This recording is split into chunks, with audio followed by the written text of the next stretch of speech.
আসসালামু আলাইকুম, কেমন আছেন সবাই? আমি আলহামদুলিল্লাহ ভালো আছি। নাকের উপরে দাগটা এখনও মিশে নাই, তারপর একটু ফোলা আছে, ব্যথাটাও একটু আছে। প্রায় অনেক দিনই হয়ে গেল, 1 মাস।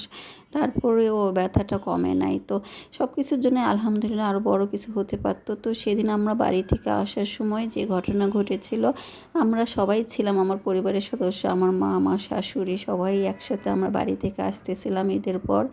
তো আসতে লাগে আমরা বাসায়ও চলে আসছি। বাসার কাছে 3টা অটো নিলাম, আমি, আমার মেয়ে একটাতে, আমার 2 ছেলে একটাতে, আমার মা, আমার শাশুড়ি আর আমার হাজব্যান্ড একটাতে উঠছে। তো আসার সময় খুব জোরে রাত 10:30 বাজে। আস্তে আস্তে একটা স্পিড ব্রেকার ছিল, একদম বাসার কাছে চলে আসে। 6-7 ঘন্টা জার্নি। প্রথমে অটো, তারপরে বাস, তারপরে আবার অটো নিলাম, কিন্তু এতটা পথ কিচ্ছু হলো না। তো বাসার কাছে প্রায় 2 মিনিটের রাস্তা, তখনই অ্যাক্সিডেন্টটা হতে হয়।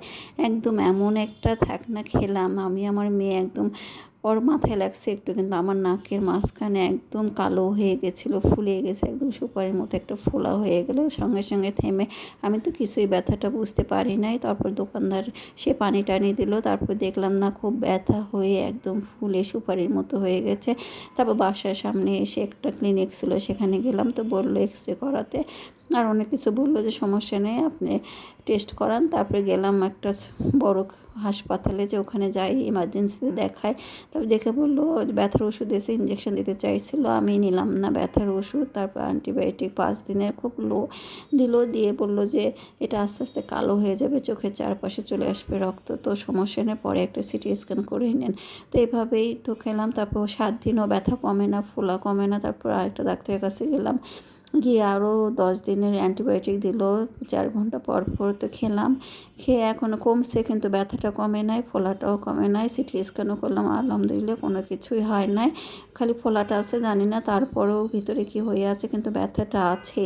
তো সব কিছু মিলিয়ে আলহামদুলিল্লাহ আমার উপর দিয়ে গেছে, কারণ আমরা অনেকেই ছিলাম, বয়স্ক মানুষ 2টা ছিল, আমার মেয়ে ছিল, 2টা ছেলে ছিল। আল্লাহর রহমতে সবাই ভালো আছে, আমার উপর দিয়ে গেছে।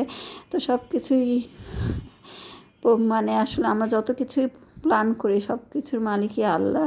আল্লাহ কি প্ল্যান করে আছে, আল্লাহ মাবুদই জানে। এই জন্যই তো আমরা কত প্ল্যান করছিলাম। তো এই তো হুট করে আমি অসুস্থ হয়ে গেলাম, অনেকটা দিনও ছিলাম অসুস্থ। আসলে রান্না বান্না, খাওয়া দাওয়া, এতগুলো মানুষ, সব কিছু মিলিয়ে অনেক কষ্ট হয়ে গেছে। প্রত্যেকটা পরিবারেই দেখবেন কিছু না কিছু ঝড়ঝাপটা আসে, কিন্তু ওগুলো আসলে ধৈর্য সহকারে সব কিছু ম্যানেজ করাই আসল কথা। তো আলহামদুলিল্লাহ সব কিছু হয়ে গেল।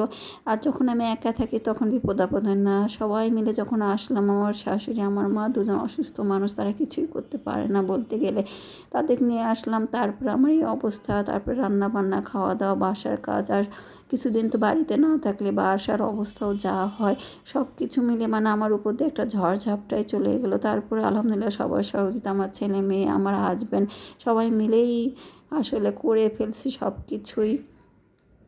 আর তখন বোঝাও যায় বিপদ কী জিনিস।